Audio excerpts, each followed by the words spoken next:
Coucou tout le monde, j'espère que vous allez bien. Aujourd'hui, je vais vous parler de cette bande dessinée qui s'appelle Santiago, qui est sortie en 1991 et qui s'est terminée en 96. Il y a 5 albums. Là, on a le numéro 1, il y a le numéro 2, non, ça c'est le 3 et le 4, pardon.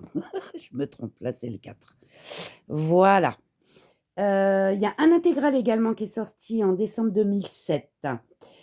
Pour l'histoire, j'ai mis 3 étoiles, donc on est dans le climat, asphyxiant du sud des États-Unis et on a, Santiago, ombre parmi les ombres, qui poursuit sa vengeance et recherche ceux, en fait, qui ont, rayé son existence de la carte des vivants.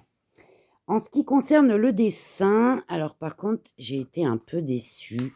J'ai mis que 2 étoiles. J'ai trouvé le trait vraiment extrêmement fin et j'aime moins. J'ai trouvé ça un peu voilà, j'aime pas trop ce style-là. C'est assez réaliste, on a un graphisme, vraiment standard et un mélange de couleurs, plutôt chaudes et froides. Mais ouais, j'ai pas été sensible, au trait qui est vraiment extrêmement fin. J'aime pas trop ce style-là.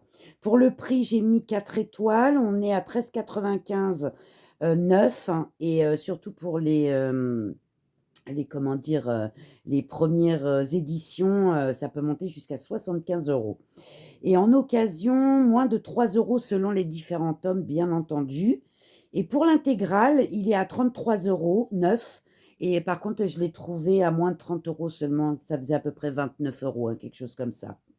Et pour le plaisir de les lire, eh beh, j'ai mis quand même 3 étoiles parce que malgré le graphisme que j'ai pas kiffé, ici on explore vraiment les territoires enfouis de la culture indienne, pardon, dans ce polar aux allures plutôt de thriller.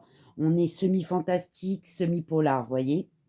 Et j'ai trouvé que c'était une curiosité et c'est vraiment à lire comme tel. Voilà. Donc j'ai pas été subjuguée, mais c'est tout de même, une bande dessinée que j'ai trouvée, pas mal quand même. Voilà, bisous.